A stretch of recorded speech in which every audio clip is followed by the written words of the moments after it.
Ayan, magandang gabi po ulit. So, ito po yung continuation, no, dun sa taong sinaktan ka at inabuso ka. Maaaring ito po ay relasyong LDR or pwede rin naman po na nandito pero ikaw po ang halos sumagot sa lahat ng mga pangangailangan ng taong to. So, tingnan po natin kung ano yung continuation. Namili po tayo ng ilang cards.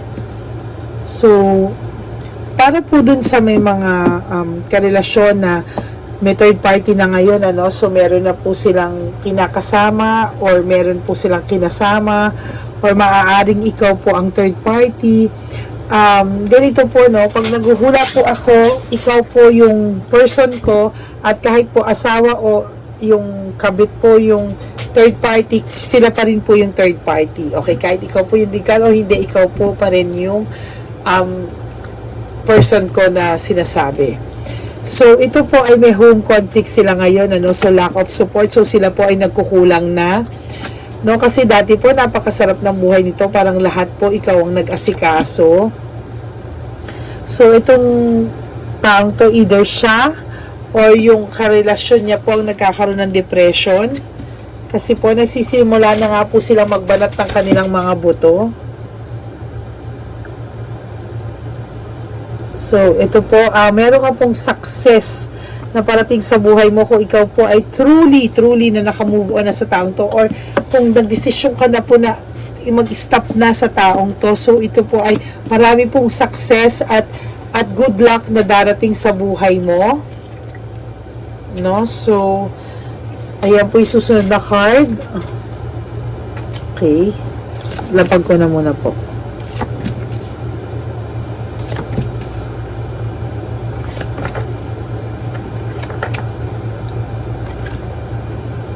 Ayun, okay, napakaganda po ng card mo, no? So, basahin ko na po ulit, no? So, dito po meron siyang dissatisfaction. So, silang dalawa, meron silang dissatisfaction po, no? Sa samahan nila ngayong dalawa. Lack of inner joy. Why? Because hindi na po ganun yung dating buhay nila, no? Hindi na po, lalo na po itong lalaki, no? Hinahanap-hanap ka po niya kasi kahit po silang dalawa ngayon na magkasama, hindi po kayang gawin ng kasama niya o ng third party o yung karelasyon niya ngayon o sinasamahan niya ngayon yung sakripisyo at pagmamahal na binigay mo dahil ikaw po ay nag-breakthrough na nag-isip ka pong mabuti at na-feel mo na po na tama na at naging ngayon po ay nagsiselos po itong taong to, yung lalaki or yung babae sa'yo, or iniisip niya ba na may iba ka na, yung para tiisin mo na siya ng ganyan, kasi kahit ano po ang gawin nito, iniisip niya po na mahal mo siya at hindi mo po kayang bumitiw sa kanya. So ngayon po talaga nakikita ko na nag-disconnect kayo from each other, no? So medyo nauntog ka na po talaga. Failure po siya sa lahat ng ginagawa niya ngayon kasi hindi naman po ito sanay yung magbanat ng buto. Ang lalaking ito ay malamang ay kung hindi sa walang trabaho, siya po ay malitang kita, no? So tinulungan mo po itong taong to, naawa ka po sa taong to na parang kailangan ng tulong, kailangan ng suporta, pero hindi niya po pinahalagahan bagkos na spoiled po itong taong to at talagang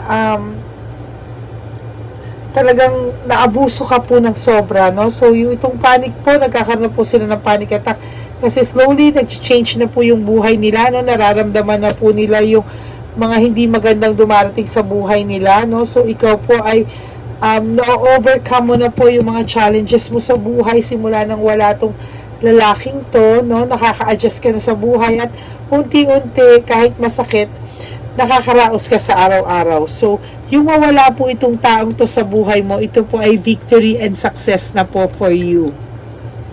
Okay? Tingnan po natin yung ibang cards. So, maaaring ito rin po ay for, hindi lang din po for LDR relationship, no? Pwede rin po ito sa mga LGBT community natin, sa ating mga kapatid dyan, na sobrang nagmahal, ngunit ginamit at hindi po talaga pinahalagahan. Okay?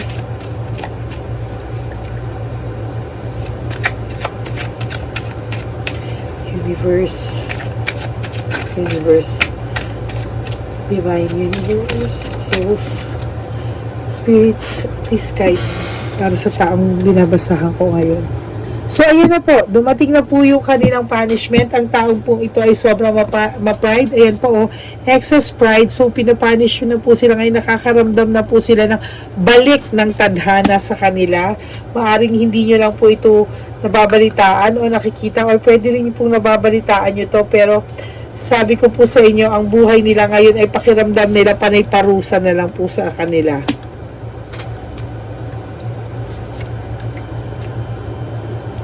So, nag-iilusyon pa po ang taong to, no? May second chance pa po sa inyo.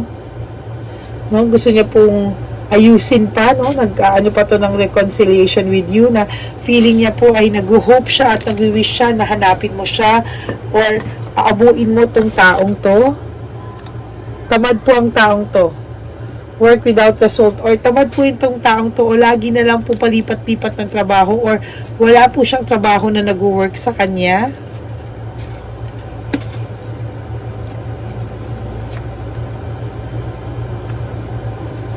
High level of scrutiny. Mabigat po ito, ha? Wala pong motivation ang taong to. Wala pong passion sa mga ginagawa niya. So, feeling mo ikaw lang ang nagbigay ng nagbigay at hindi ka po niya ni-return at ikaw po ay isang option sa kanya. No? So, feeling mo po, lagi mo sinasabi sa kanya na lahat ikaw ang panghuli sa priorities niya. Hindi ka niya pinahalagahan. Ginawa ka lang po niyang option. At hindi ka po niya priority. You are just an option sa buhay nila na nagpakasarap at nagpakasasa naman po siya. So, you are leaving behind and walking away from this person. Alam niyo po, mas higit ka sa kanya talaga. So, meron ka pong financial security, meaning mas maganda po ang kita mo sa taong to, kaya nga po nagbigay ka ng sobra, awang-awa ka pa po sa taong to, feeling mo gusto mong maging hero niya na lahat ibibigay mo sa kanya dahil lahat ng binibigay mo po sa kanya ay dala ng pagmamahal mo or too much love for this person.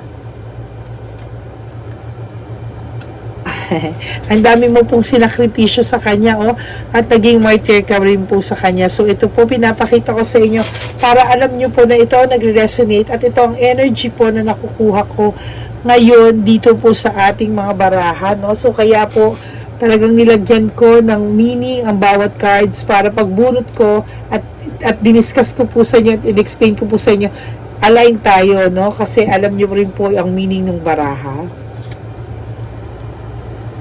So, ngayon po talaga sila, ito lumalabas po, lack of resources, unstable. So, wala po talaga silang pinagkukuhanan. So, nung nawala ka po sa kanila or siguro nung nauntog ka po or nag-stop ka na po sa kanila na tulungan tong taong to, dala ng pagmamahal, ay unti-unti po niyang nararamdaman yung kawalan mo sa buhay niya.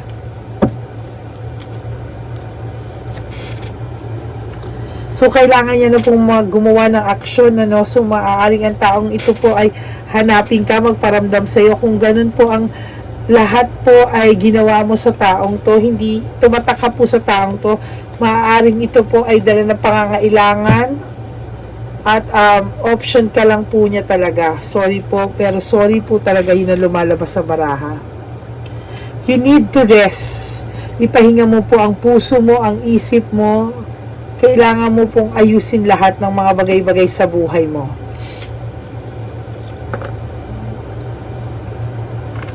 Kapag pinagpatuloy mo po ang relasyon mo sa taong to at hindi mo po ito iniwan, ito po ang mangyayari sa iyo.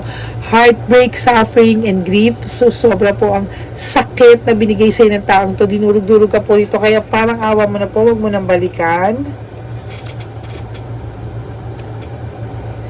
Mukha naman pong may hatred na po sa puso mo, may galit na rin po sa puso mo sa taong ito. Dahil nung una po may entrapment po nangyari, meaning parang nakulong ka sa taong to sa sobrang pagkabulag.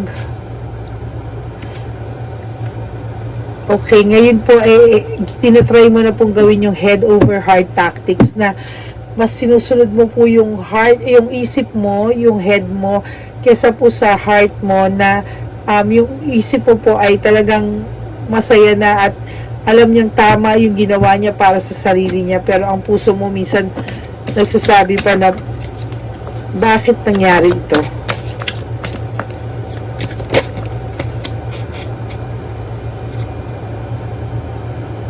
So meron ka na po ngayong clear mind, no?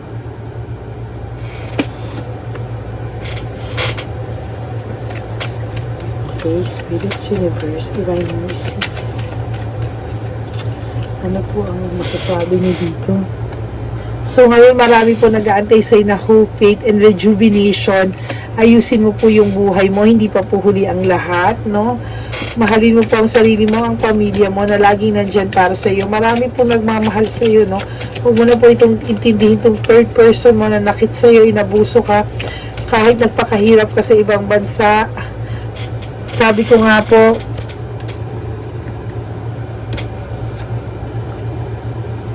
meron ka pong anak, okay? Meron ka pong anak, maaaring iba po sa inyo ay may anak, or kung wala po kayong anak, baka meron po kayong hayop na inaalagaan, basta meron po kayong anak, you will be okay. Magiging okay po kayo ng mga anak nyo kahit wala na po ito sa buhay nyo. Sinasagot ko po yung tanong ng mga energies nyo na nagtatanong sa akin, magiging okay po kayo ng mga anak nyo at makaka-move forward po kayo sa taong ito.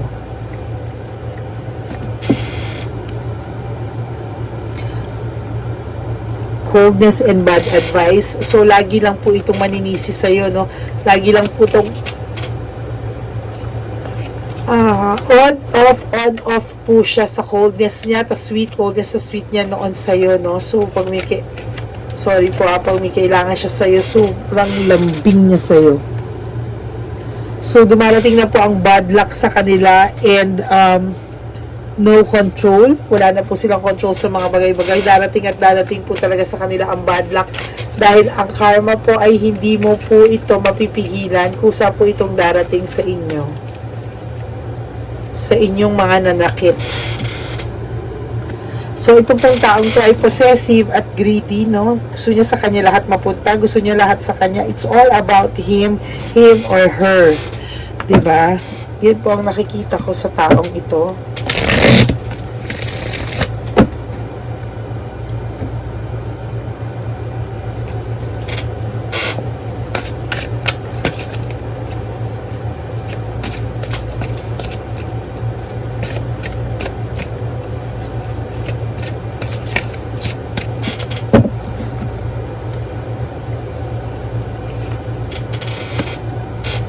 Why can't I tell you the truth? Of course, pag nalaman mo po ang truth tungkol sa taong to, matagal mo na po itong hiniwalayan, ngunit talagang nagmahal ka lang po ng totoo. Ay, may nahulog po. Tama. Why is that you love me? Ano po ba talaga ang nakita nyo sa taong to? Malamang ang taong to ay may sense of humor at matalagang masalita, yung mabulaklak ang salita, no? Kaya mai-inlove ka po talaga sa taong to, o makukuha mo talaga ang atensyon, makukuha talaga ng taong ito ang intention mo. Attention ang word.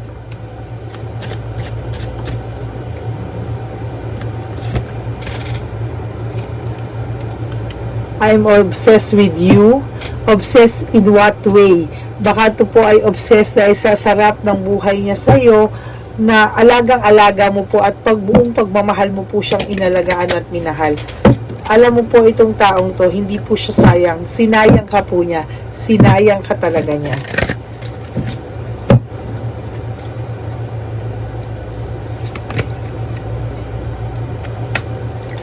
Ang lalaki po ito ay mahilig din sa sexual desires. Sorry po.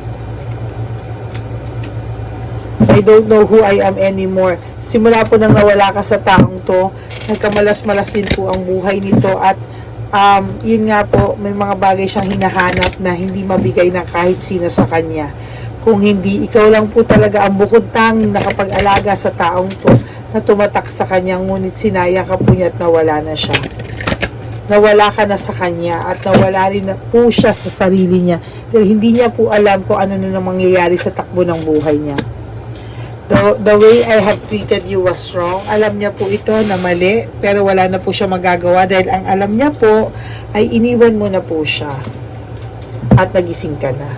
Pero magta-try pa rin po itong taong to, no? Kung magta-try pa po itong taong tong lumapit sa'yo. Hindi man po sa ngayon, pero darating ang araw po talaga na lalapit sa'yo ang taong to.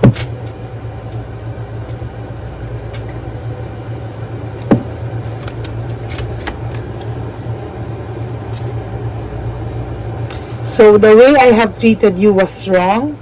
I know I mess up everything. So, ngayon, alam po to ng taong to na medyo tagilid na siya sa'yo.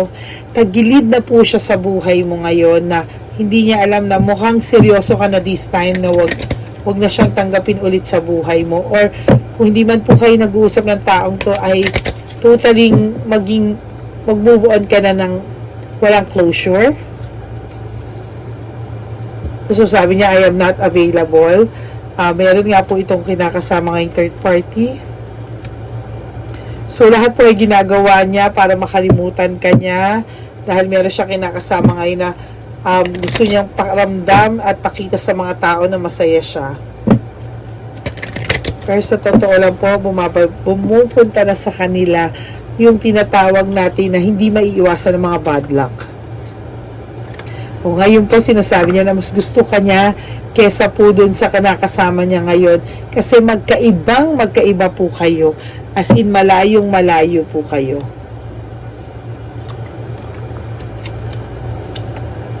I wish I had treated you better. Ngayon niya lang po nare-realize kasi dahil wala ka na. The timing just wasn't right for us. I know I was a distraction from your pain. So, nasasaktan ka po, pero itong taong pong ito ay wala po siyang marirealize masyado dahil nasa stage siya na nasa shock po siya na kaya mo pala nang wala siya kasi sa totoo lang po ang taong ito iniisip niya hindi mo po kaya nang wala siya.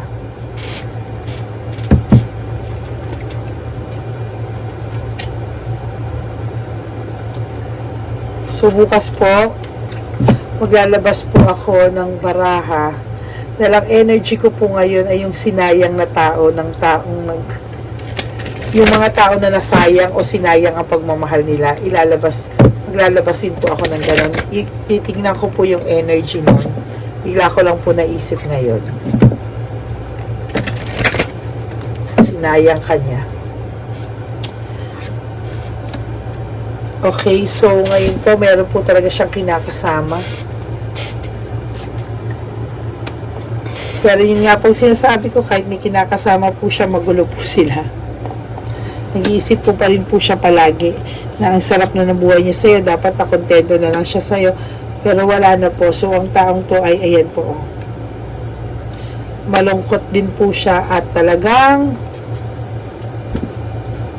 nag-iisip po siya ng paraan paano ngayon kumilos sa buhay niya. King of Cups in reverse. The Devil. Ito pong taong to ay mahilig sa sexual desires talaga at mga makamundong bagay. Materialistic at maluho at mahilig din po sa sex kung taong to. Sorry po for the word sorry po sa inyo. Ayoko pong maka-offend. Pero yun po ang lumalabas sa barahan natin. Universe, tulungan niyo po ako kung ano po ang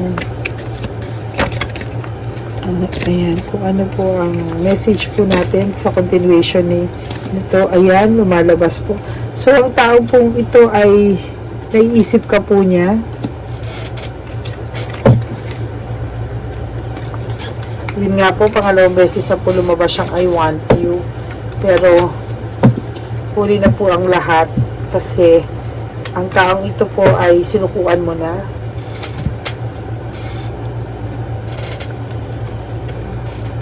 Kailangan din po ito ng professional advice. May pinagdaanan po talaga ang taong to kaya siya ganyan. I can't even look at you right now. So, alam niya po na he really messed up, or she or he really messed up with you this time. Ayan po sinasabi ko sa inyo kanina, na naghahanap po ito. If I ask you to stay, would you leave me? Alam niya po ngayon na tagilid na po siya sa inyo. Talaga.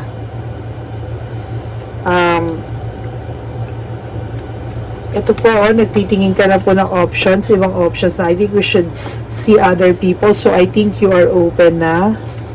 No, kahit pa paano, kahit di ka pa ready, pero hindi mo na kino-close yung door mo.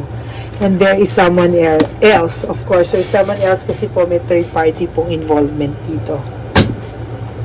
Okay? So, for our last card, magkukuha po ako na... Okay, ito na lang. Ulit.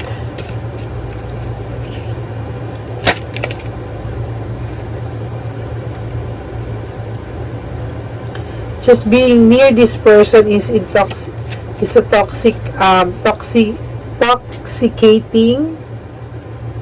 So, toxic po talaga ang taong ito. You speak to me, I know. Okay. I know that I have crossed the line with you. So, alam po ng taong tong seryoso ka na, no? Sa mga taong nag-LDR po dyan, nasa LGBT group, tama na po. Mag-ipon po kayo, mahalin nyo po ang sarili nyo, at unahin nyo naman po ang sarili nyo this time. You owe it to yourself. Huwag nyo po itong ipagdamot sa sarili nyo. Huwag nyo po ipagdamot sa sarili nyo na nabigyan nyo po ng peace of mind, the happiness, and focus on yourself po. Kasi karapatan nyo rin po yan. So, ang taong to po ay nakikita ka kahit saan kasi parang binigay mo na po lahat dito, langit lupa, sabi ko nga po kanina. So, I look for you everywhere. So, naiisip ka niya kahit saan siya magpunta kasi lahat yun na pa-experience mo po sa kanya. Almost. So, tinatanong po to when we will be together again. So, ang tanong po ay sana wag ka na pong magpauto ulit sa taong ito. Sobra kang sinaktan at inabuso. Lalo na po sa mga third party na na kasama nila ng mga materialistic, no? So may mga anak po, hindi mo po obligasyon na tulungan sila, pero dahil sa pagmamahal mo po sa taong to, lahat po binigay mo. I want us to be more than friends.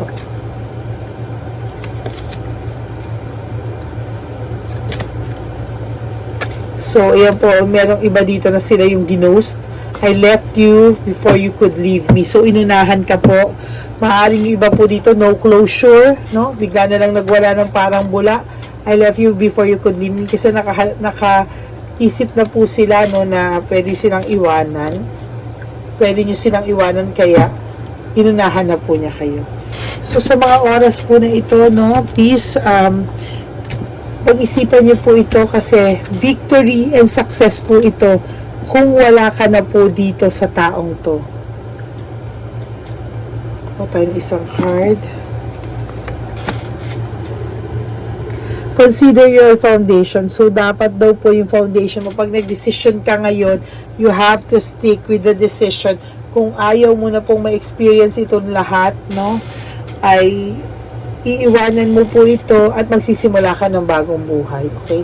So, I will put a crystal here, no? So, habang hating gabi, no? So, para mapag-isip-isip po ng taong to kung ano yung sinayang niya at ano yung sakripisyong ginawa mo para sa kanya.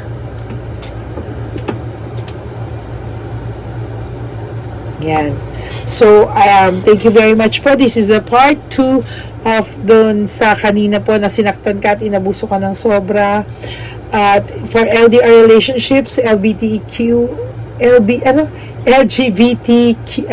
community, sa mga nasaktan po dyan at sa mga tao na sobrang nagmahal at nagbigay financially, emotionally, mentally, physically, lahat na po, pero hindi rin po sinuklian at bagkos ay naabuso pa. So, marami pong salamat sa inyo. I would really appreciate if you would like, subscribe, and share this video or comment down below para lalo ko pa po ma-feel yung energy nyo para makagawa pa po ako ng mga reading na magre-resonate sa inyo at ma-feel ko po yung energy nyo para makita po natin ang ano pa po ang mga sitwasyon nyo na aking i-free reading. Amen? Okay? And maraming po salamat sa lahat ng suporta nyo, and please also support me. Huwag nyo pong kalimutang manood ng lahat ng videos ko at pinagdadasal ko po ang bawat subscribers ko. If you want to do a private reading with me, just message me sa Lady Lee Elena at sasagot po kami, no, ng aking mga team kung mabigyan namin kayo ng schedule. Pasensya na po for this week, puno na po. We'll try for next week. At try po namin ma-accommodate kayo sa lahat na nagpapa-private reading.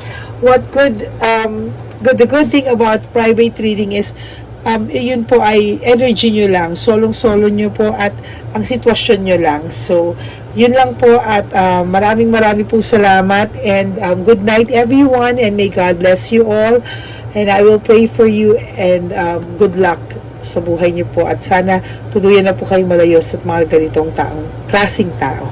Okay, marami po salamat sa lahat ng support, and I love you all. Thank you very much po.